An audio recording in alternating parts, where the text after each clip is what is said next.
Personne n'a remarqué l'homme. Personne, sauf le chien. Au milieu d'un lieu bondé, rassurant, un chien policier s'est figé comme s'il avait senti la mort elle-même. Dans les bras d'un inconnu, un enfant trop silencieux, trop immobile. Quelques secondes plus tard, le chaos éclatait. Ce qui semblait être un simple contrôle allait révéler une vérité si sombre qu'elle conduirait au sauvetage de dizaines d'enfants invisibles. Cette histoire n'est pas celle d'un hasard, c'est celle d'un instinct qui a refusé de se taire. Restez avec nous, car cette histoire incroyable vous laissera sans voix. Avant de commencer, n'oubliez pas de liker et de vous abonner. Et surtout, je suis curieux. D'où nous regardez-vous? Indiquez votre pays dans les commentaires. J'adore voir jusqu'où voyagent nos histoires. Personne ne prêtait attention à rien ce jour-là. Le lieu respirait la normalité. Des voix calmes, des pas lents, des gestes habituels. Un endroit où l'on se sent en sécurité, presque protégé par la routine. Rien ne laissait présager que quelque chose pouvait déraper. Il avançait tranquillement, en uniforme, à côté de son chien. Il ne parlait pas. Il n'en avait pas besoin. Des années de travail ensemble avaient créé un lien discret, solide, fait de regards rapides et de silence compris. Le chien marchait d'un pas souple, attentif mais serein. Tout semblait parfaitement ordinaire. Puis, tout s'est figé. Sans prévenir, le chien s'est arrêté net, comme si le sol l'avait cloué sur place. Son corps s'est tendu d'un seul coup. Sa respiration est devenue lourde. Ses oreilles dressées. Ce n'était pas une hésitation. C'était un choc intérieur. Une alerte brute, instinctive, presque violente. Le policier a immédiatement senti que quelque chose n'allait pas. Il a suivi le regard de son partenaire. Parmi les passants, un homme. Rien d'exceptionnel. Une silhouette quelconque. Des vêtements banals. Il tenait un très jeune enfant contre lui. Un bébé. À peine plus qu'un nourrisson. À première vue, une scène tendre, presque rassurante. Mais en s'approchant, un détail glaçait le sang. L'enfant ne bougeait pas. Pas un geste. Pas un son. Son petit corps reposait lourdement contre la poitrine de l'homme, mou, sans réaction. Pas de pleurs, pas de regard curieux, comme absent, comme éteint, trop silencieux, beaucoup trop. Le chien a laissé échapper un grondement sourd, profond. Un avertissement que seuls ceux qui connaissent vraiment les animaux peuvent comprendre. Ce n'était pas de l'agressivité, c'était de la peur et de la certitude. À cet instant précis, le policier l'a su. Ce qu'il voyait n'était pas une scène ordinaire. Quelque chose de grave se cachait derrière cette image banale. Quelque chose d'invisible, mais terriblement réel. Le grondement est devenu un aboiement sec, brutal, sans ordre, sans hésitation. Le chien a tiré violemment sur la laisse, comme mu par une urgence que personne d'autre ne pouvait voir. Le policier a dû se retenir pour ne pas être déséquilibré. Son cœur s'est mis à battre plus vite. Il a levé la main, a parlé d'une voix ferme mais calme, cherchant à garder le contrôle. Il a appelé l'homme, lui a demandé de s'arrêter, de répondre simplement à quelques questions. Les mots sont venus trop vite, trop mécaniques. Une voix tendue, un sourire forcé, des explications confuses qui se contredisaient déjà. L'homme reculait d'un pas, puis d'un autre. Ses yeux cherchaient une issue. Sa respiration s'accélérait. Il serrait l'enfant contre lui, un peu trop fort, comme un objet précieux qu'on s'apprête à perdre. Autour d'eux, les regards se sont tournés. Les murmures ont gonflé. Une femme a crié. Quelqu'un a laissé tomber un sac. Le bruit s'est répandu comme une vague. La peur est devenue collective. Et soudain, il a couru.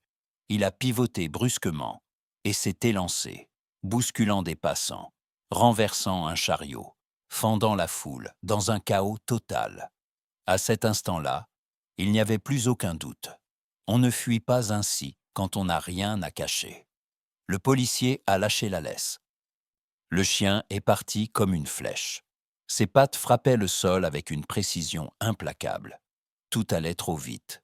Les battements du cœur, le souffle court, les cris derrière. Le monde s'était réduit à une seule trajectoire. Quelques secondes plus tard, tout s'est arrêté.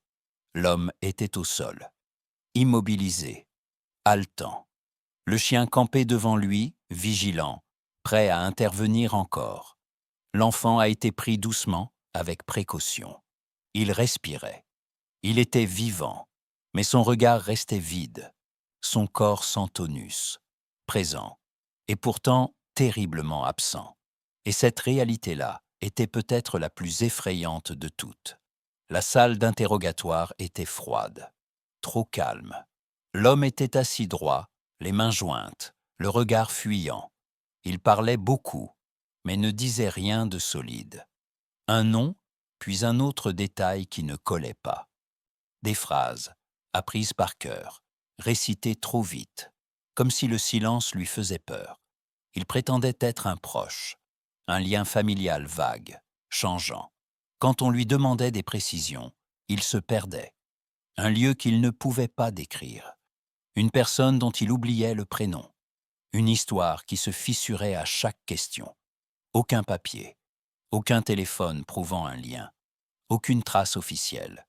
Comme s'il était sorti de nulle part.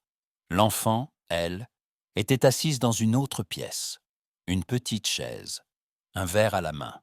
Elle regardait droit devant elle. Elle ne parlait pas, ne pleurait pas, ne demandait rien. Son regard traversait les murs, comme si elle était ailleurs. Protégée par une absence étrange, presque inquiétante. Le chien n'avait pas quitté les affaires de l'homme. Une veste, un sac. Il restait là, immobile, museau tendu, respirant lentement. Par moments, un léger gémissement lui échappait, comme une alarme silencieuse. Il refusait de s'éloigner, comme s'il savait que la vérité se cachait là. Plus les minutes passaient, plus une certitude s'imposait. Cette arrestation n'était pas une fin. Ce n'était même pas le cœur du problème. C'était seulement une porte entr'ouverte.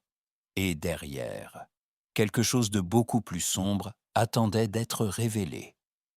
Les écrans se sont allumés les uns après les autres. Bases de données, registres officiels, dossiers nationaux. Le policier avançait méthodiquement, certain qu'une réponse finirait par apparaître. Mais rien ne venait. Aucun acte de naissance, aucun dossier médical, aucune inscription. Même pas une déclaration de disparition. L'enfant n'existait nulle part. Cette absence était plus terrifiante que n'importe quel signalement. Les enfants disparaissent, parfois, mais ils laissent toujours une trace, un nom, une alerte, un cri lancé quelque part. Ici, il n'y avait rien, un vide total. En creusant plus loin, une autre réalité s'est dessinée. Des cas épars, rares, discrets. Des enfants dont personne ne semblait chercher la disparition. Des histoires étouffées par des conflits, des zones grises administratives, des existences jamais officiellement reconnues. Une colère froide et montée, pas une colère bruyante, une colère lourde, silencieuse.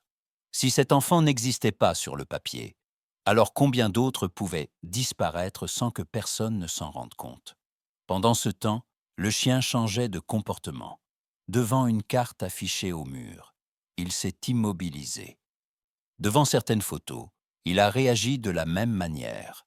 Un pas en avant, une tension dans le corps, un regard fixé, comme s'il montrait le chemin, comme s'il disait sans mots « Regarde ici ».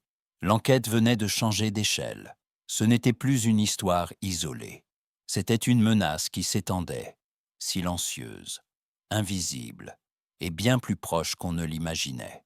Les appels se sont enchaînés, des voix basses, prudentes, des silences lourds entre chaque phrase. Les services spécialisés confirmaient ce que personne n'osait encore dire clairement. Ce cas n'était pas unique.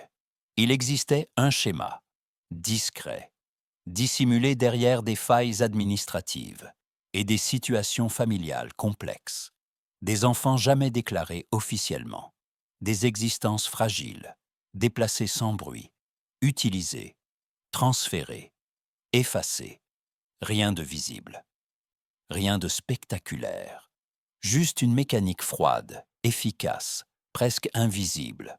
L'homme arrêté n'était qu'un visage parmi d'autres, un transporteur, un exécutant, un rouage interchangeable. Il ne savait sans doute même pas tout. Il suivait des instructions, des lieux, des délais, rien de plus.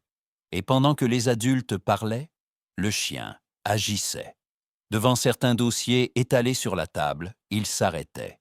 Devant des cartes, il revenait toujours aux mêmes zones. Devant des photos floues, il réagissait sans hésitation. Sa précision donnait le vertige. Chaque réaction confirmait une chose. Ce réseau avait des points fixes, des itinéraires, des habitudes, et quelqu'un, quelque part, orchestrant tout cela à distance. Le policier sentait le sol se dérober sous ses pieds. Ce qu'il avait cru être une intervention de routine s'était transformé en une affaire qui dépassait tout ce qu'il connaissait. Trop vaste, trop bien organisée. Ce n'était plus une question d'arrestation. C'était une course contre un système entier. Et cette pensée glaçante s'est imposée à lui, sans prévenir. S'ils étaient aussi discrets, alors combien d'enfants avaient d'aussi déjà disparu sans laisser la moindre trace? Le danger n'était plus devant lui. Il était partout. Ils sont arrivés sans bruit. Des hommes bien habillés, calmes, sûrs d'eux, des badges discrets, des mots choisis avec soin. Ils se sont présentés comme des représentants autorisés, des experts, des chercheurs. Leur ton était neutre, presque poli. Ils parlaient de l'enfant comme d'un dossier, un cas particulier, un sujet sensible. Leurs phrases étaient techniques, froides, dépourvues de toute émotion. Ils évoquaient des protocoles, des procédures spéciales, des décisions prises ailleurs. À aucun moment, ils n'ont prononcé le mot « enfant » comme on parle d'un être humain. Jamais. Aucun document clair n'était posé sur la table. Aucun ordre signé. Seulement des zones floues, des justifications vagues, des phrases qui semblaient légales, sans l'être vraiment. Le policier les écoutait, immobile. Une tension sourde montait en lui. Tout son instinct lui criait que quelque chose n'allait pas, que céder maintenant serait une trahison, pas seulement de son uniforme, mais de sa conscience. Il a refusé, sans élever la voix, sans argument compliqué. Un non simple, ferme. À cet instant précis, le chien s'est avancé, lentement. Il s'est placé entre l'enfant et ses hommes. Son corps tendu formait une barrière vivante. Ses yeux ne quittaient plus leur visage. Un grondement grave vibrait dans sa poitrine. Ce n'était pas une menace gratuite, c'était une promesse. L'atmosphère s'est glacée. Les sourires ont disparu. Les regards se sont durcis. L'humanité faisait face au cynisme, sans masque, sans détour.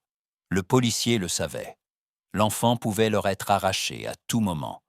Et pourtant, ni lui, ni le chien n'avaient l'intention de reculer.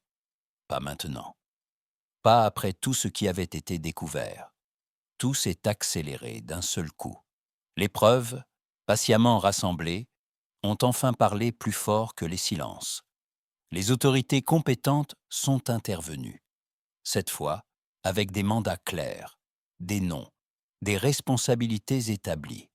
Les hommes sûrs d'eux n'avaient même plus rien à dire. Des portes se sont ouvertes. Des locaux ont été fouillés. Des serveurs saisis. Les aveux ont commencé à tomber, lourds, fragmentés, parfois murmurés. Le réseau n'était pas une rumeur. Il existait réellement, structuré, dispersé, et bien plus vaste que ce que l'on avait osé imaginer. Le chiffre a glacé la pièce. Des dizaines d'enfants, déplacés, cachés, utilisés. Certains ont été retrouvés, d'autres pas encore. Et cette réalité laissait une trace amère, même au cœur du soulagement. Au milieu de ce chaos administratif et humain, un détail n'est pas passé inaperçu. Le rôle du chien a été officiellement reconnu. Sans son arrêt brutal, sans son refus d'ignorer l'évidence, rien de tout cela n'aurait émergé.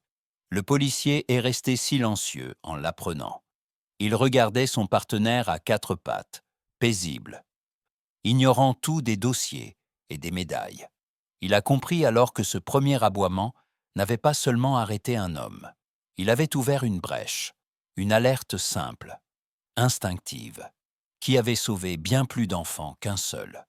La vérité était enfin exposée, mais elle laissait derrière elle un goût amer, celui de tout ce qui aurait pu continuer dans l'ombre. Le temps a fait son œuvre, lentement, doucement. L'enfant n'était plus seul. Elle vivait désormais dans un endroit sûr, entourée de bras attentifs, de voix patientes. Les premiers jours avaient été silencieux. Puis un mot, un regard plus long, un rire timide, presque surpris d'exister. Son corps s'était détendu. Ses yeux s'étaient éclairés. Elle était revenue au monde, pas à pas. Ce qui avait été absent reprenait vie. Le chien, lui, avait retrouvé des gestes simples, des promenades calmes, des moments de jeu, un quotidien ordinaire, fait de routines apaisantes. Pourtant, dans son regard, restait cette attention particulière, cette vigilance discrète, comme s'il savait que le danger n'annonce jamais son arrivée. Le policier observait souvent ces deux êtres, et il comprenait enfin quelque chose de fondamental. Les héros ne crient pas toujours. Ils ne cherchent pas la lumière. Ils agissent quand quelque chose sonne faux, même quand personne d'autre ne le voit. Ce jour-là, un instinct avait parlé plus fort que les apparences. Une alerte silencieuse avait fissuré un mensonge immense. Et grâce à cela, des vies avaient été détournées du pire. Cette histoire nous rappelle une chose essentielle. La vigilance est un acte de courage. L'instinct est parfois la forme la plus pure de la vérité. Et le silence peut sauver des vies. Si cette histoire vous a touché, prenez un instant, aimez cette vidéo, abonnez-vous et partagez-la autour de vous. Parfois, un simple geste peut faire toute la différence.